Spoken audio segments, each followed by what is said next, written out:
and then you can take it from there.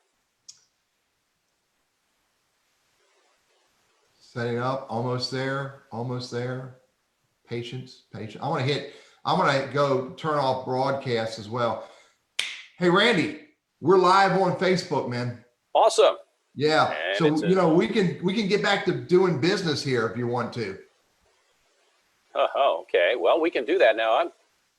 I want to share. I'm at your NC Wise man, Teddy. Yeah, you should see if you hit refresh, you should see it.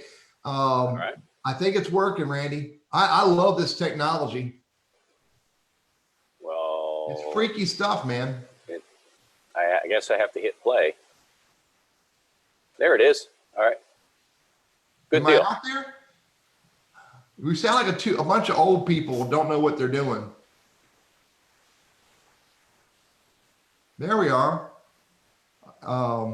Cool. It's live. So Tasha and Rita, if you wanna share that, then just go to it. Click on conversation with recruiters, and then you have the share button. Should have a share button.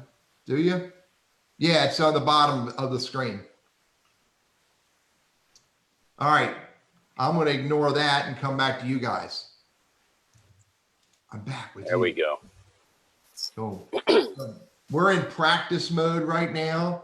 And so, hey, everybody on Facebook, I know nobody's seeing this now. I hope you're coming out and join us, because Randy and I decided that, no longer did we want to rely on our own stellar, super skills and talents. No. And we decided to bring some people in to help us. So, so we'll have conversations with some good people. It's 4 minutes to the hour. Randy, let's go live on Zoom. We'll go look for our other guest. I'm gonna hit the broadcast button. Now we're live on Zoom. Mm-hmm. And let's see who shows up now. I'm looking for a lady who changed her name because she went off and got married. Didn't ask me for permission. Look, Randy, we're up to 6,000, dude. Well, the day is young. 7,000 people, man. 7,000? Wow. Well, hey, I put something on Facebook yesterday, so I would like to talk about that here in a little bit. Okay. All those different platforms I interacted with folks on yesterday. I can't even remember them off the top of my head, but I wrote them down, man. We'll make them up as we go. But there were so many of them, and not a single one of them was actually shaking hands. And so it is what it is. Hey, we got Julia on with us. It's Julia, a Christian now. And Julia, I don't know if you heard earlier, but I was bashing you because you didn't ask me permission to change your name. Yeah. You can unmute yourself if you wish. I can't hear you. You can unmute. I still go by Yeargan, and I haven't changed it professionally. Oh, so okay. That's good. Rita's the one that led you astray. Oh, good. Oh, good. All right. So, Julia, we're live on Facebook. We have 11,000 people watching this on Zoom. Hey, everybody. Thanks for joining us. We got a couple minutes as we put this dog and pony show together. On Facebook, Randy, we have 4,000 people on Facebook. And counting. Yeah. So, and by the way, for my panelists, every time you hear a number I share, then you divide by 1,000. But we round up. But yeah, we do round up. Yeah. We'll round up to the nearest 1,000. So we're at 7? Or yeah, we're at 12,000 people on Zoom right now, dude. And it's climbing. It's rapidly increasing. These are a bunch of people who have discovered that we're bringing smart people to hang out with us, and they're not relying on Randy and I. I got a list of these questions, Rita, that I sent to you. So we'll cover some of those, but this thing is free flowing. We're going to we'll fill up as much time as we feel like we're making good content. And I know at the end, Teddy and I have got a little extra filler stuff in case we sort of run out. But I think this topic is so big. I want people to understand how your business works, and frankly, how it can help them, especially now, but beyond the COVID times, and really look at recruiters as a nice complement to what you're already doing if you're a job hunter in terms of looking for work. All right, it's almost noon. So again, thank you everybody who showed up. Teddy Burris, my partner with us is Mr. Randy Wooden. Right here. Randy, wave so they know which one is you. See the glare? You remember that? And Randy and I are, Yeah. we play in the sandbox of career coaching, job seeker support. We help people figure out how to land where they want to land, doing the kind of work they want to do. And we, Randy, I've been friends for a long time, 20 some odd years, maybe or more. Close to it. I moved here in 2000. So yeah, I'm going to say about 20 years. Yeah. There was that little piece of time back then when we weren't friends, but we got over that. Well, I paid what I owed you. So and I appreciate that, buddy. We're good. Yeah. So Randy, would you kick us off and introduce us to everybody, our guests? You bet.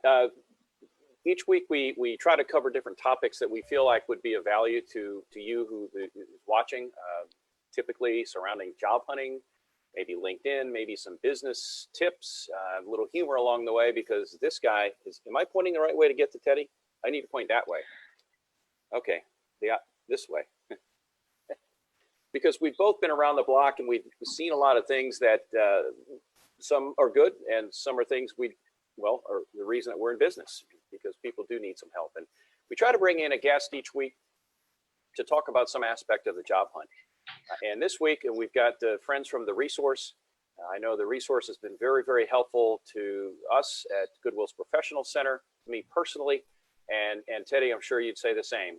They're both, all three here today have really helped us to help other people. And so we'd like to have them on here, and I'll just briefly do a quick introduction, and then you guys can kind of talk about yourself and why you specifically from The Resource are here and what you're going to look to add to the conversation. First off, I'll start with Rita Bottoms, who I've also known for about 20 years.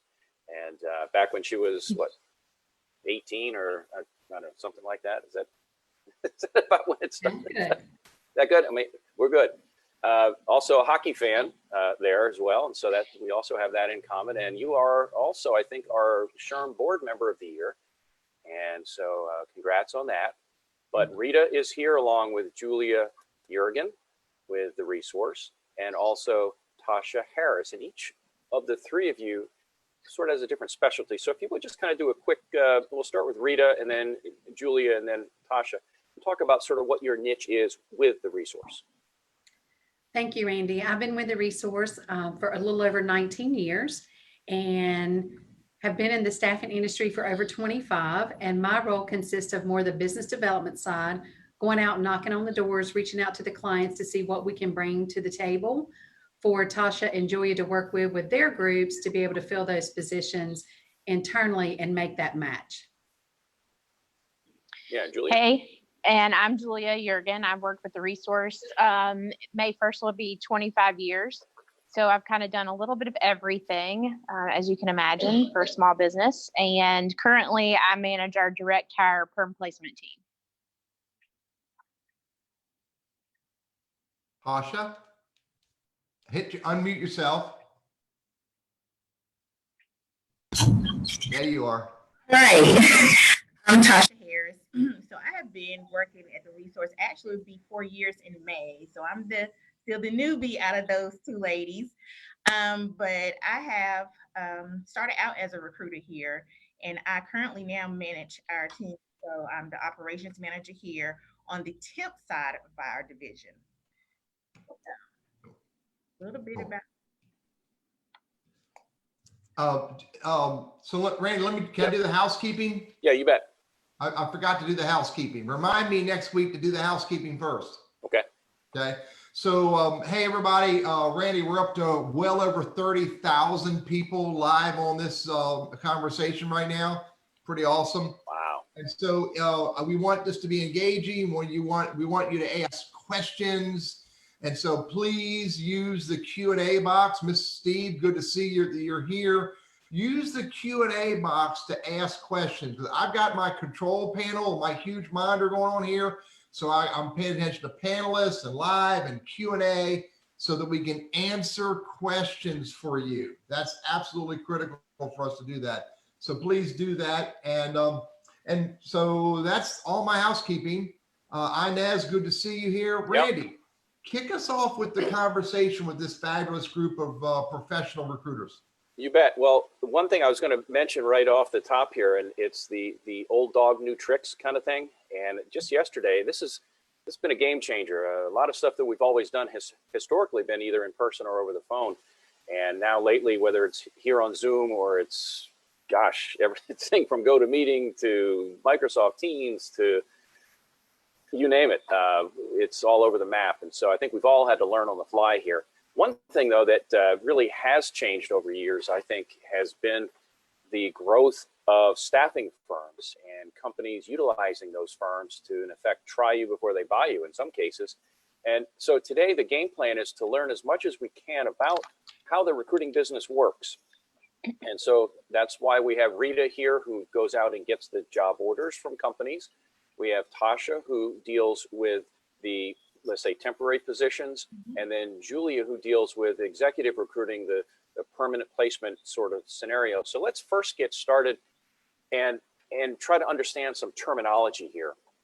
We've used words like, in the past, retained searches, contract, temp to hire, temp to perm, contingency. So let's just walk through a few of those and jump in and enlighten us on what some of this terminology really means. Well, I'll start. From the direct hire standpoint, we probably come across the terms of contingency from a contract standpoint, a high level contract, retained searches, direct hire, permanent placement. Those are kind of all terms that are related to us. A lot of the positions that we deal with are going to be permanent.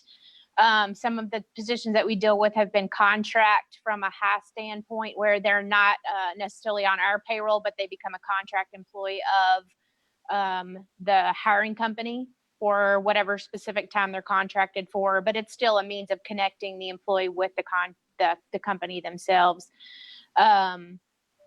We kind of deal with sort of two types of jobs, either contingent, meaning we are paid based on the placement of the person, or a retained fee, which is where we work on a job exclusively. And so that takes all of our energy, and we're paid a retainer fee to make that an exclusive search. Julia, let me ask you, Julia, with regard to the retained search. Mm-hmm. If somebody is a manager, Mm-hmm. or a director or a vice president, at what point does a company typically retain the resource versus, let's say, an entry level, or we need a programmer with 3 years experience? At what point does it become customary to work a retained search? Different companies probably have different rules. Ours has just really been what the relationship with the company is, and potentially how important or necessary the need is, and how quickly they need to get the person, or how hard of a time they have had trying to find that person. But usually when that occurs, usually it's an all-in from our whole entire team. So it's not just one person looking for a candidate. It becomes a whole team of people that have moved focus to bombarding that order. Mm-hmm. Good. Tarsha, how about you with regard to the temp positions? What are some terminologies that we need to be aware of? So some of the terminology for the temp side is we focus on short-term assignments, long-term assignments, and we also do our temp to hire or temp to permanent placements. All of those are different. So if we're looking for short-term candidates, that assignment can go anywhere from 3 days to 3 months.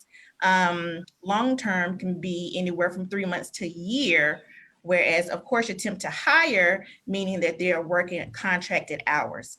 That can go anywhere from 420 hours to 480, to 520 hours. So they have that time frame to work within that. The client actually has the option on the temp to perm position. They have the option to buy that contract out if they feel that person is a good fit and they really want them to be on their payroll sooner than later. However, they still have the option to have them work that contracted hours out. And once they reach that, that's when we do apply a conversion fee to So that. that's all agreed upon then in the initial agreement. So if I'm the job hunter, do I pay you anything for this service? How do you make your money? So I'll answer that. No, it does not cost the job hunter anything to work with our company. So everything is paid by our client at the time of the contract. It's in agreement once someone goes to work and starts working for that company. Okay. So now, hopefully, Teddy, yeah. So Inez wants to know this, asked the targeting Julia, can you tell us what % of the contingent or temporary salaried exempt roles turn into full-time hires? Tasha could probably answer the temp roles more so than me. From a contract standpoint, the ones from our side that are kind of the higher level jobs, I'm going to say it's been about 80-20 that have actually turned into permanent roles with the company down the road. That's pretty decent. Mm-hmm. Sure is. Tasha, how about on the temporary side? Probably the other way around. Right. Yeah. Right. Hey, Tasha, you'll learn from Randy and I. We're black and white. There ain't no sense, you know. So, You see, yeah. I had to kind of think, but you are correct. We do get more of the long-term positions than the temp to hire. That's not to count against those other two, because we have seen instances where we've sent someone for a short-term assignment and voila, they're wanting to keep them. Yeah. And it can turn full time. So it just depends kind of on the temp side. I get it. Cool. Good stuff. Randy, you have other terms? I'm trying to get my list back in front of me. Are there other terms that we need to look at? Oh, if we think of them, we'll throw them out there. But one of the things that you and I talked about before is that there are a lot of old people, not us, who remember this phrase headhunter.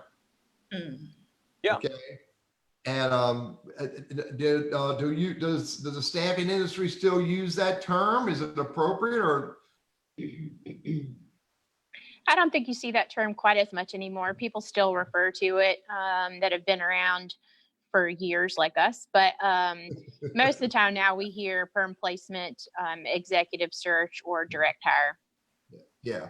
When I got into the recruiting business, he was an old radio guy, and I made a career change. This was back in 1991, I think it was. And as a result, I went to work for this permanent placement executive staffing firm. And back then, they also had a second division they called leased employees. That's what they used to call the term, leased employees. And maybe you can speak to that here in a moment. But I remember watching, as part of my training, they gave me a VHS tape so I could learn what it was like to be a recruiter. And there was this guy on here that reminded me of Ernest Angley. Remember the preacher with the funky toupee? Remember that guy? Right. And he was on there, and he was dramatic, and he was doing this. And I thought, wow, if I'm going to be like this guy, I'm not really sure I want to do that. But yeah, we used to use the term headhunter a lot. And back then we had there was no internet. There was no way to communicate the way we do today. And so it's a lot of networking. And so whether you're a job hunter, or Rita, you can talk to this too. I mean, a lot of networking goes on to establish relationships, referrals, whether it's the job border side or also for you other guys to find the bodies to fill the openings. Absolutely. So networking is very important. And what I'll share from that standpoint is whether it's from the seeking of a position for an individual from the candidate standpoint or talking to the clients, you want to cast that net wide. So you want to make sure that you're connected, whether it's through LinkedIn and you're involved with groups that are attached there, even on Facebook, that is around the area in which you're looking to seek that position. The more that you're connected, if you're in human resources, I'll put a shout out here for the Winston-Salem SHRM. So if you're part of that group, or if you're in Yeah. human resources and want to be part of it, make that connection there to surround yourself with individuals within the arena in which you're looking to play ball. How does the process work? I'm a job hunter. I don't know where all the jobs are. I'm out that, well, now I'm stuck at home. And so, but what does the process look like? What do you guys go through in terms of identifying, screening? How does this hiring process actually play out? So Tasha's going to jump in on that from the temp to hire standpoint, and then Julia can share with you from the direct. You got it. All right. Well, the first step is for them to go to our website, which is theresource.com. That is the initial first step for our candidates. Once they put their application in, a recruiter will reach out to them via phone, kind of just go over some screening questions, just have like a short discussion. Then after that, they will bring them in for a face-to-face interview. Once the interview is done, they definitely will have to be prepared to talk about their work history, which is very important. We do get a lot of applications where that is not thoroughly filled out. So we do, set aside some time for them while they're here to do that, because that's where we can identify the skill sets is from your work history. And that would better help us find the right job for you. Then after that part is done, then we'll move to the onboarding process, which of course you have to bring your forms ID, because that consists of our I-9 process. And then also our consent for backgrounds and drug tests, and all that comes into place too. After that, then voila, there's placement. We have placement going. So we do, we screen, we interview, we do our, like I said, our onboarding process, and then we sit with the candidate and talk through jobs to see which one they feel they're a better fit for. Okay. Hey, Julia, how about you? Well, unlike the temp side, we typically find the people versus the people find us. And it doesn't mean that that doesn't happen on occasion, but most of the time it's us going and uncovering people under every nook and cranny we can possibly find. Who do you know that I need to know type of deal, whether it's a client or a candidate. Most of our contact is by phone or other measures like Zoom or Skype or FaceTime or things like that. So we don't just fill jobs for the local area, for the Piedmont Triad area or North Carolina. We go across the United States. So, I may have to talk to somebody in California on a completely different time zone at whatever time it's available. He's available, she's available, in whatever method is possible. And we've seen some changes as the whole COVID situation has been around from our clients as well, where many of them, just like us, are working from home or working with limited staff, and they've had to change and adjust. Instead of just bringing somebody in for a face-to-face interview and flying them from here or there, they're doing a lot more phone screening initially, a lot more Zoom with Teams, Skype interviews, that sort of thing, until sometimes bringing them in for a final interview. But then we've had a few here in the last couple of weeks that have just gone with hiring a person just from this type of method that we're doing today. So I got a question. Carol Polk asks, but social distancing because of social distancing for low income folks makes it difficult to network. And she goes on, she asks, how can those recently laid off network? And I want to offer that it doesn't make any difference if you're a low income or a high income, whatever the heck that is. I've never seen that in my life. It's not about that. It's about your desire, your willingness to get into conversations with people that you know. Randy, that was the conversation I said we're talking about earlier, and that is, should you connect with your friends and family? Yeah. Absolutely should be willing to get into a phone conversation, a Facebook conversation, connect with your friends and family, because you may not believe it, your friends and families, and Inez offers, your kid's teacher may know somebody you need to know. And so it just be willing to say hi to someone. And then furthermore, again, regardless of income, say hi to people at, like Rita and Tasha and Julia, et cetera, et cetera. Reach out to your local area recruiting firms. And by the way, you can find a list of those on NC Wise Man. I have them listed on that website. Be willing to say hi. I can tell you right now, because from personal experience, and Tasha, tell me if I'm wrong. I think I know Julia's answer. These folks want you to say hi to them. Mm-hmm. Absolutely. When you connect in a meaningful way with a recruiter who can help you, you're going to be far better off than if you just simply send your resume to them and say, find me a job. Well, being that we are local too, Teddy, we've been in business for over 40 years. So that plays a huge part with people reaching out to us. I mean, I can wear, like today, my paraphernalia, and I can go pump gas. Somebody see that me wearing this, say something to me. That happens actually a lot. Yeah. So being that we're local actually plays a huge part into, like you said, whether it's low income or high income, it doesn't matter. Jeff's asked, last week it was said to make a point to proactively reach out to a certain number of people each week. Ask the question, who else should I meet? Oh my God, Jeff speaks my language. Mm-hmm. Yeah, Jeff, absolutely. Reach out to people, say hi, nurture the relationship, laugh with them, get serious with them about life and them and their family. And then your last question should be, who else should I know? And Jeff says he tried it last week and it worked great. Good stuff. Yeah. Randy? Yeah, Jeff is world famous. He's the one that got me involved with a nonprofit that deals with skating. And so Jeff's a friend and a client, and he's on the right path with this thing. I think too many times, especially now with COVID-19, we're locked up at home. It's very similar to the holiday season in terms of the job hunt mentality. Sort of like saying, well, nobody's hiring right now, so why should I bother? But yet, at this point now is the time to make at least some progress in terms of talking with people, meeting with people, making sure that the Tashas and the Julias of the world know who I am, what I'm looking for, and I begin to establish a level of rapport. Let me ask you this, and this goes back to the recruiting aspect of things.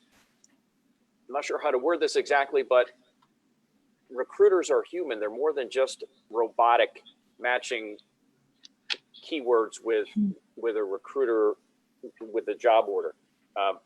So talk about the value of establishing a relationship with a recruiter and how that can actually help you more than just simply sending your resume and hoping they pick up the phone and call you.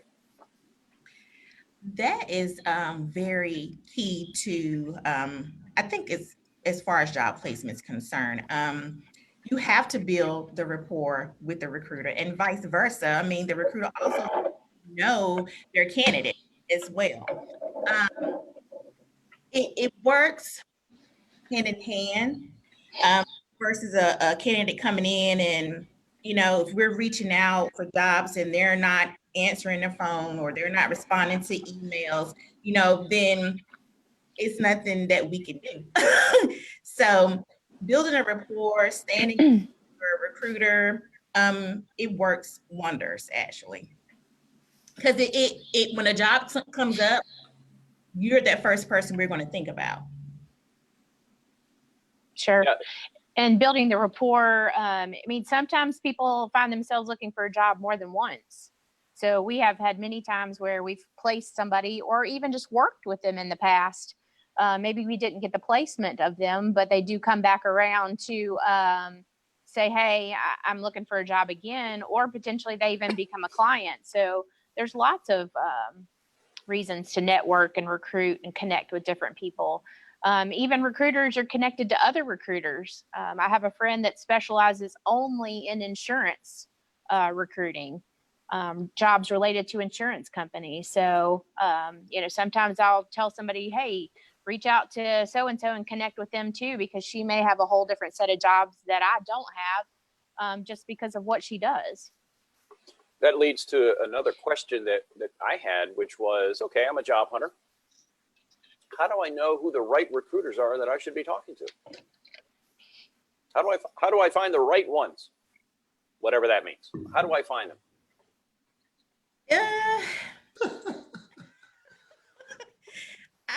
I would say I hate to be biased, but I feel all of our recruiters here are the right ones. I mean, well, to Julia's point, you know, somebody's talking to Julia and they do insurance. They're an insurance person. Well, she steered them to an insurance recruiter, right? That kind of thing. Again, that goes back to networking or me, you know, using my resources on how I can better handle this candidate. So, right recruiter. I don't know that there is such a thing as a right recruiter. It might be the right recruiter for right now. Everything changes on a dime, particularly on our temp staffing side. What happens now is not what's available or open in 5 minutes, because there could be way more opportunities, or we could have filled jobs in a short period of time. From the direct hire standpoint, you know, some places are very niched and very specialized, like my friend, and other places like us are a little bit more open to things, although we probably have to some degree a little bit of a niche. But we all have different clients, and it's really all about who you know and timing. So reach out to who you can, connect with who you can. There shouldn't, as far as I know, shouldn't be any kind of exclusive contract, like I'm your recruiter and I'm the only person you can work with. If you run into that, I would say don't work with them, because I would imagine that would create an issue or a problem. And it just doesn't seem like on the up and up. I mean, I feel like it's my job to help people in any way I possibly can. And some of that may be connecting people with you and Teddy. It could be saying, hey, I'll look at your resume and see what I can do to give you any advice or suggestions. It may be referring you to another recruiter just because, you know, I can potentially help you find a job. I just may not be the one with that particular job. Yeah, that's important to know that. And you guys know, I know all your peers. I mean, I know, you know, hundreds of staffing firms across North Carolina, and there are lots of great organizations, and all of them have different projects and companies that they're working on at the moment. But they're not everybody in the staffing industry and is not working on all the jobs right now. And again, go back to niche markets. There are people out there who only focus on IT. There are guys out there only focus on textiles. There's people who only focus on logistics. But so the best thing you can do is treat meeting all of these different staffing professionals as networking, not only, or maybe not leading with looking for a job. Yeah, and that was really my point, was finding the right. I don't mean from a personality standpoint or whatnot, although ethics are obviously, that should go without saying, but really an industry niche, to Teddy's point. And so I think, Julia, you addressed this question already, but the question being, is it smart, and is it something I should do, in that I should try to work with one or two recruiters? Not that I'll sign anything, or should I kind of cast a wider net, let everybody and their brother know who I am, and then let the chips fall where they may, so to speak? I think you could definitely cast the net, and you know, you could start maybe by seeing if there are people in a certain niche industry or sector that you're trying to target. So why not start there, and then maybe cast the net wider? Just don't forget that not every place is niched, and there may be opportunities at different places with different companies. We're talking with folks from The Resource, and learning all about the recruiting business, the staffing recruiting business. The Resource, been in business for a long time. Put in a plug, and I want to talk to Rita next. So Rita, get ready, you're next. But I want to put in a plug for the lady that owns the company, started the company, and again, Resource has been a very good partner with us at Goodwill and the Professional Center and elsewhere in the community. You guys do a whole lot. I know, Rita, you're very active in a lot of organizations, and seems like I keep seeing you. She's everywhere, but you've got to do that, Rita, in your line of work, meaning business development. So my question to you is this: what do you see today in the marketplace in terms of industries or job types, job functions that are still in demand? What are the jobs that you guys are working on? So we have a variety of positions that are open, but I'm going to share a few currently right now as far as the companies that are essential that we supply candidates to are still very busy. We have quite a few openings across our markets, whether it's in Lexington, Salisbury, Winston, the Triad area, Moxville, Yadkinville. We have quite a few that are open. And some people are saying, well, what are those essential companies? So one thing that we're doing as well is we also have warehousing and fulfillment as part of our company. That is kind of new. So that may be something new that we're sharing as well. And at this point in time, we've been awarded a contract to work to make the mask or the shields for the individuals that work at the hospital. Explain what fulfillment means. We talk about fulfillment center. What does that mean? Tarsha, you want to talk about it from your standpoint?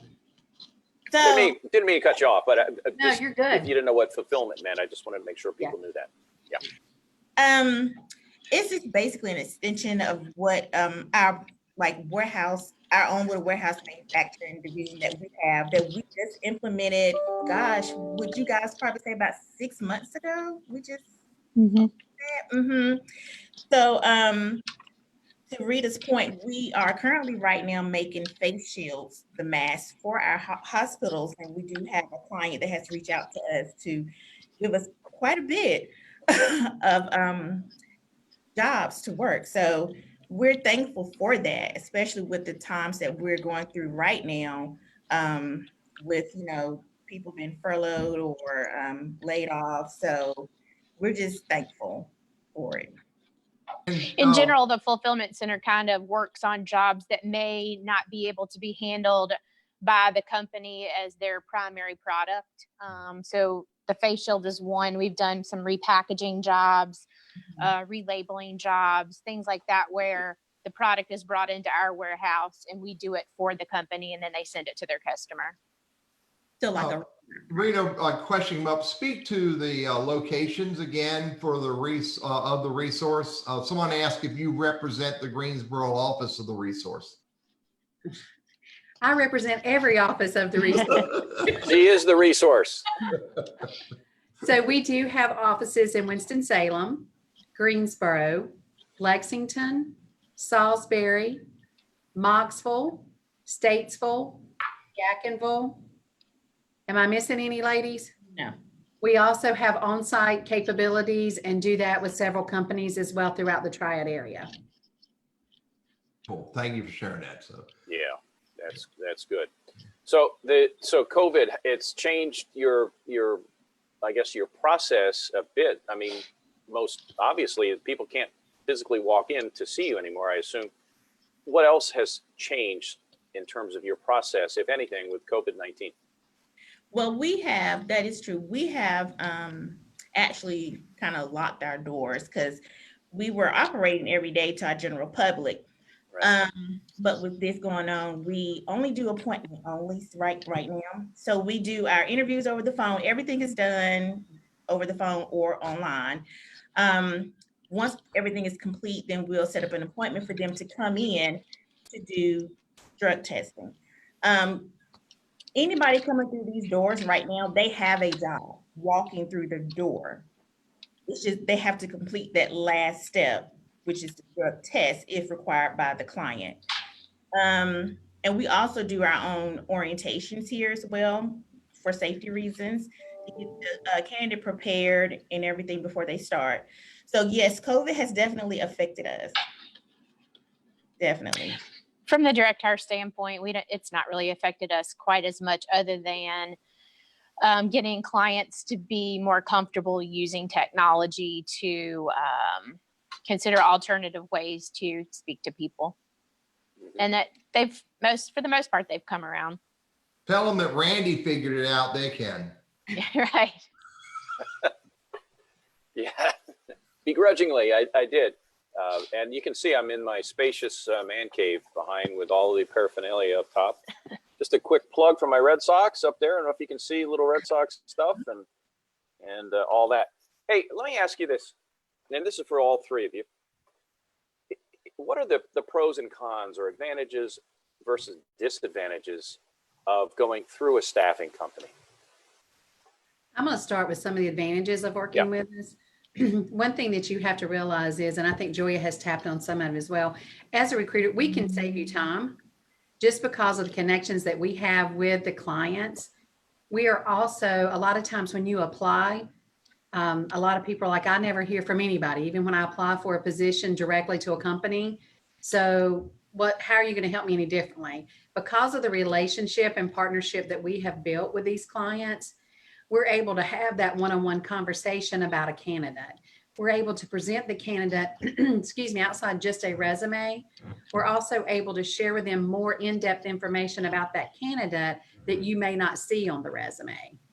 So another thing that we look at as well is when you work with a recruiter, you stay in our database.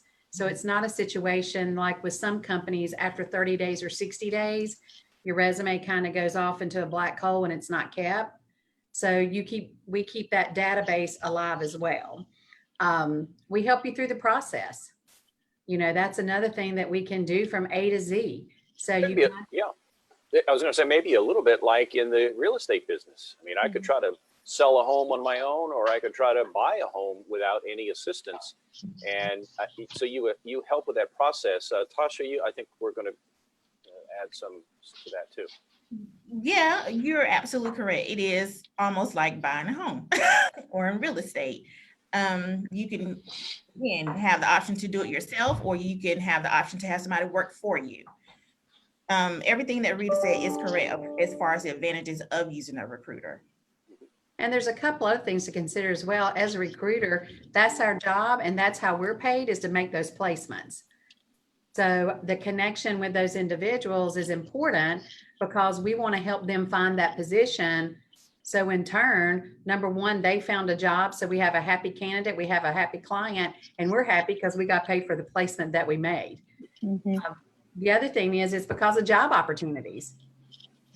You may be looking at certain ones. There are some clients that we work with that do not post them out on their job boards because they want to work directly with a recruiting firm to fill those positions.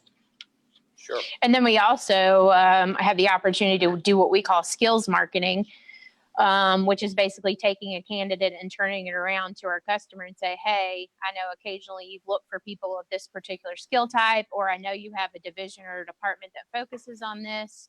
And any chance you may have any opportunities now or in the future that you foresee coming open. And you'd be surprised how often people will respond back and say, oh yeah, actually we do. Let me send that to this person or that person.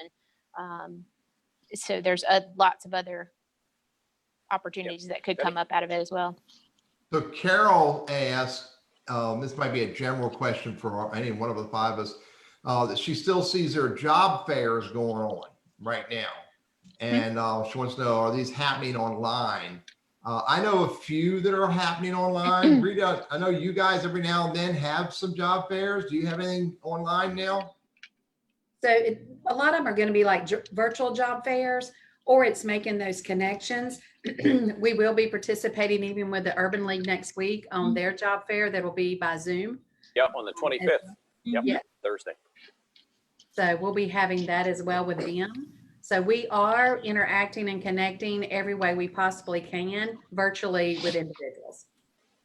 Now, Inez asked a question that I'll let Rita answer. Are you able to give us the list of all the companies, and just not how she asked it, give us a list of all the companies you work for so we know how to look.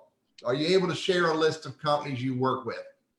We work with everyone in Forsyth County, Guilford County, Davidson, Davie, that are allowed to utilize our services. And also too, if they're looking for employment, all of our jobs are listed on our website. Again, at resource.com. Yeah.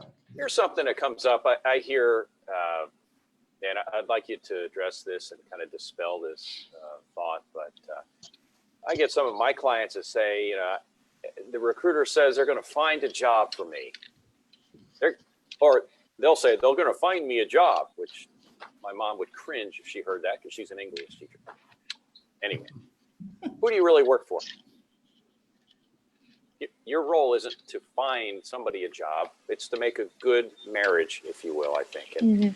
And so, but you're paid by the employer.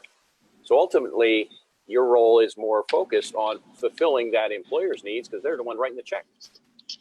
That's correct. We do work for both. But yes, our job is to find the best candidate for that employer. You don't want to just send what we term bodies, to an assignment. We want to make sure that they are the right fit for them because that's what the employer, they're paying their services for us to do. We've always referred to it as a win-win-win solution. It has to be a win for the candidate, the applicant, the customer, and for us, in order for it all to be successful. You guys have maybe one of the very hardest jobs of any sales job in the world, because Rita has to go out and convince a company to allow the resource to work on the opening. So you have to sell the company. You have to sell the employer on trusting you to fill it. Then you've got to go out and identify, particularly on the permanent placement side, you've got to identify somebody who may not even be looking for a job and sell them on why this opportunity is a good one. And then you got to go back to the employer and sell them on why they need to talk to this candidate that you've surfaced. And all along that journey, the employer is still looking on their own to try to find somebody unless they're working on a retained basis with you. And now the candidate is also entertaining opportunities, especially if they're actively looking. And it's a race to the finish line. And so many things can derail that process. I've always really admired and really respected the recruiting business because it can go wrong so quickly if any of those links in that chain break. They really can. And you're out there selling all the time. You really are. Right. Lots of stuff goes on with the recruiting business. Is there anything in terms of, let's say, if I'm hourly or salaried, are there more openings in the salaried side or more on the hourly side? Can you kind of speak to that at this point? If I'm a job hunter sitting at home, where are the jobs? I would say they're more, and Julia can chime in if she feels. They would probably be more on the hourly side right now. Every now and then, the recruiters here, they will interview somebody that's more of a salary employee. We do at times work a little hand in hand with direct hire. If we do have a candidate that is more of a salary employee, we do turn it over to them for them to kind of, take the reins on it now. So yeah, I would say it's probably more hourly. I would say that the immediate placement is probably more hourly, but there's still a lot of companies that are hiring from the permanent standpoint. It's just now they may be targeting a start date a little bit further out than they would have traditionally because of the current situation. Yeah, Teddy, sorry, Randy. That plays into Sandy's question, what percentage of employees actually go to a permanent position instead of a temp? Well, if it's on our side, the direct hire, it's all typically permanent with an occasional high-end contractor, like an engineer or a microbiologist or someone like that. From Tasha's standpoint, she could probably answer some of that a little bit better. I think she referred to it earlier. I just don't remember what her exact numbers were. Yeah, from my side, we're more that, labor intensive, like your forklift operators, machine operators, assemblers. That's more what we're focusing on the temp side of our service. And the temp side of the industry is also going to be in regards to organizations that have staffing cycles. They don't need 300 people in the warehouse. An example, if they're all about soccer uniforms, well, there's only a certain time frame where soccer teams buy uniforms. So they'll use temp labor in that. So good point. We're talking with folks from the resource about the staffing and the recruiting business. We have just a few minutes left. Here's another question that I hear from our Goodwill Professional Center clients. And it's not just for what I'll call external recruiters like you. It's also in-house recruiters that work for large companies. And that is this: I don't hear back. I don't hear back from recruiters. And that could be, it could be, hey, I've sent my information. I got the obligatory email that says, you know, we've got you under consideration. We'll get in touch with you, whatever. It could also be after I've had an interview and I still don't hear back. So could you guys speak to the why? Why is it that maybe I'm not hearing back when I had hoped to hear back from you? That can tie into a number of things. I'm sorry, Julie, were you about to speak? Go ahead. It could be that we, as a recruiter, requested the candidate to update a resume. It kind of can go both ways why they don't hear back from us. Or it could be our busy season. I mean, we do have peak seasons as well, where we're needing 50 plus people at a site and we're working through to fill those job orders. So it's not that we're ignoring you, it's that we have to, of course, work for the client to get those filled in a timely manner at the time. At some point in time, we will follow with our candidates. And it could also be, too, that you don't have any news for them. I mean, you guys are middlemen. And if you call the employer and say, okay, well, you've interviewed 3 or 4 people, who do you like? And they don't call you back. Well, you've got no way of telling the 3 or 4 people who are chomping at the bit, waiting to hear the results. And so I think it's important to share that information with my clients, for example, so that their expectations are in line with the realities that you guys face, because you are only as good as the information you're getting back from those employers. And until you hear, then you've got nothing new. And you're not going to spend all day on the phone telling people, I don't know anything. I don't know anything, because you're not going to make any money that way. You've got to get out there and make things happen. So I appreciate you addressing it. Rita, you wanted to share something? And I think a lot of time it is setting those expectations from the beginning. Yep. When you have those conversations with those candidates, or when they go to apply with us, or, you know, whether it's written and they see it someplace or we're sharing it every time we have a conversation, is understanding we will reach out to you as we have positions available. If you see something that is of interest to you that's posted on our website, you hear of a position, reach out, let us know. But the other point is us as recruiters setting those expectations and them understanding we may not call you back every single time that you call us, but as we have the information or positions open, we will be reaching out to you as well. Mm-hmm.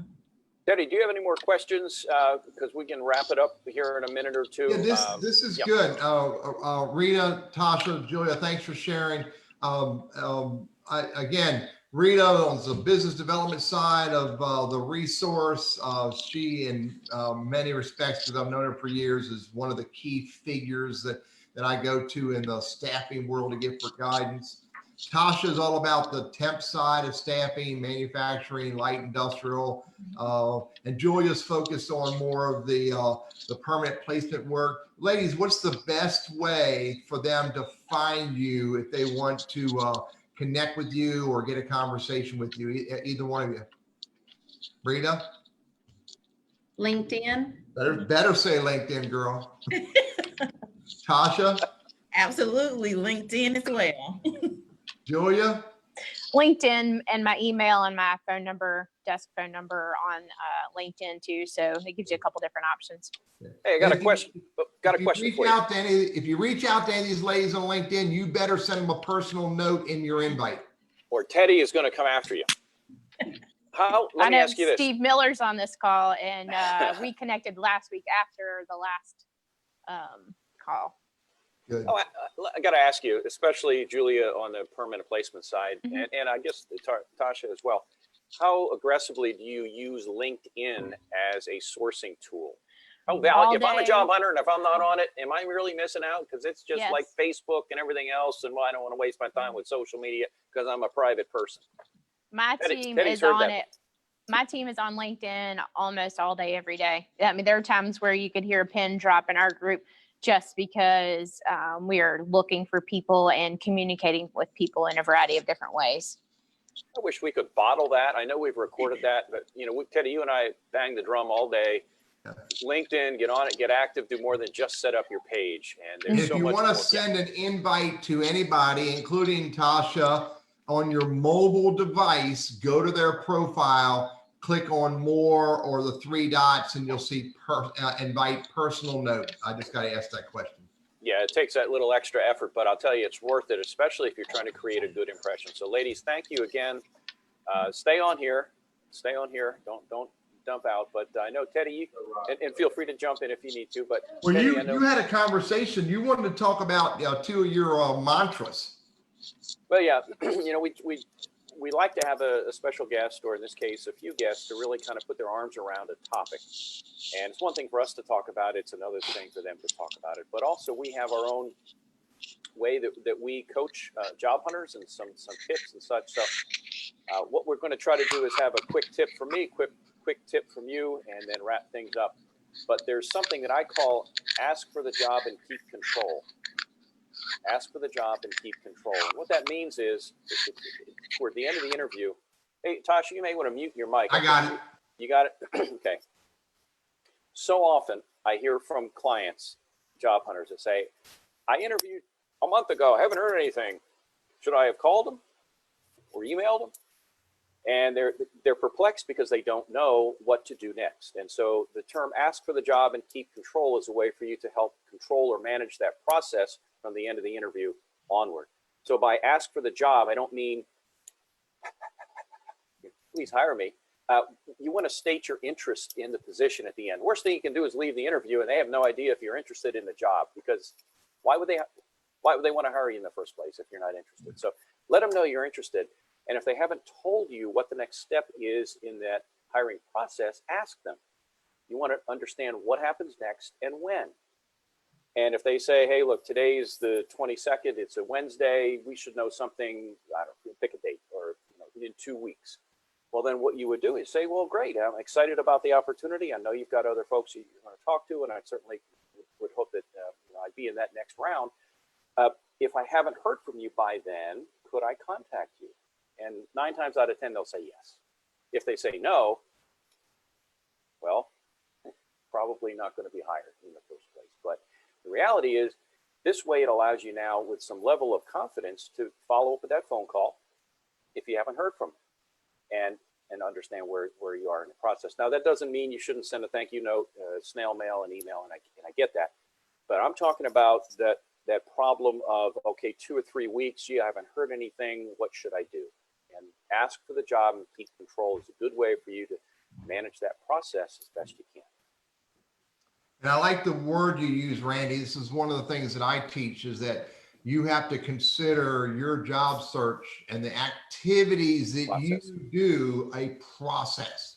And if you don't have a process to manage that, to do that, all of the things that you need to do, then you're missing out on the ability to have more, I don't want to say complete, but more control over your process. So yeah, good use of that word process, buddy. So hey, here's a conversation that I had earlier today that I thought would be prudent to share here. And I got to ask this question. And then the question was, Teddy, should I connect with my family on LinkedIn? And I'm like, I don't know. No, I do know. No, and the answer is yes. Absolutely, the answer is yes with these conditions: relevance and appropriate. Okay.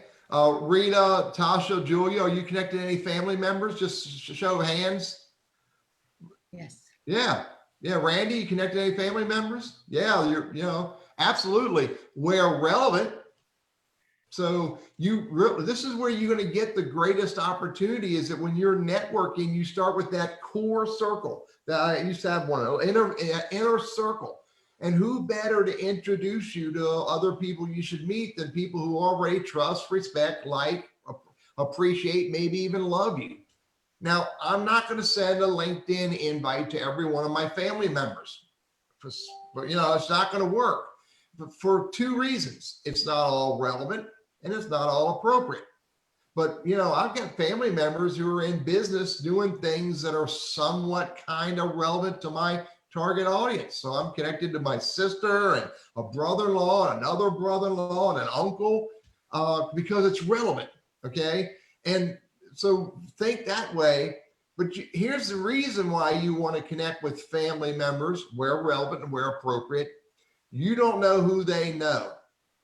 You do not know everyone they know. And that is probably the most powerful thing about connecting with anybody and or everybody relevantly and appropriately is you don't know who they know. Now, I will tell you, if you go look, you'll see I'm connected to a lady by the name of Rita Hoeing. Reva, R-E-V-A, Hoeing, will not accept your LinkedIn invite. She doesn't use LinkedIn. But my mother-in-law got on LinkedIn because she heard I was there and she wanted to see what I do. So what did I do when she sent me an invite? I said, yes, ma'am. Okay. And because that was the appropriate thing to do. But I wasn't going to hunt down my mother-in-law on LinkedIn. So think about that. Think about who you're connecting with. Think about who you're trying to get into conversations with. And remember this, it's called Networking for Mutual Benefit, available for $10.99 on Amazon.com. It's about networking for mutual benefit, about you helping others, not just you looking for help yourself. Question from Gary. For many online applications, there often isn't a person with whom you can check into and understand where you are in the process, unless you can find someone on the website or LinkedIn. What's the best way to do a follow-up? Rita or Tasha or Julia, you want to answer that question? If they're applying online and your name's not associated with the application, what's a good way for them to follow up and stay in touch? Unmute yourself if you want to answer that. They definitely can give us a call. Can I plug our phone number? Sure. Absolutely. And I shared your website through the group too. Definitely give us a call at 336-896-1000. And we will be more than happy to assist you. 896-1000. Yes. And from the direct hire standpoint, either on LinkedIn or on our website, it tells you specifically which recruiter on our team is kind of the primary recruiter to reach out to. So that gives you direction from either place. Most of our jobs that are on our website from a direct hire standpoint are also posted on LinkedIn. Obviously, we only have so many postings there. So sometimes we may not have everything, but we encourage you to follow us on Facebook and Instagram and Twitter, and follow our website as well. Yeah. Cool. You can find them, that's for sure. Hey, a quick thought. If you are a job hunter, and I run our Goodwill Professional Center, but Goodwill, even though we're physically, just like with the resource, we're physically not having people come in and meet face to face. I know you guys do the drug test there, but I'm talking about job hunters coming in for help. We do a lot of virtual, a lot of remote job help. And so if you're a professional and you're watching this, first off, connect with me on LinkedIn. There aren't too many bald Randy Woodens you're going to find on there, so easy enough to find me. But also reach out to me, 336-464-0516. Again, that's 464-0516. And that'll get forwarded to my cell phone and work with you from home. I also do a LinkedIn workshop Tuesdays and Thursdays for job hunters. Tomorrow is for intermediate to beginner user. It's from 10 till noon. I can send the link to you if you like. And again, find me on LinkedIn. My email's there, but we're happy to help, and we're free. And Teddy, I know you're knee deep in helping job hunters and also all kinds of things on the business side as well. So it's 12:57. We did good. Ladies, thank you very much for jumping in and helping us. Really, Randy and I are firm believers that we are more successful when we surround ourselves with smart people. Thanks for having us. We beg for it, don't we, buddy? Please. All right, thanks so again. next week we will have, by the end of this week, I'll know who our guest speaker is going to be next week. Thank you again, ladies, for joining us. Thank you, everybody who showed up. Randy, we hit 38,000 people. 38, huh? That's yeah, that's just on the Zoom meeting. I didn't look at Facebook. I think that's in the multi-thousands as well. So every Wednesday, noon to 1, it's lunch with Randy Wooden and Teddy Burris. And thank you very much. Take care, everybody. Yes, have a See great you next week. All right, bye-bye.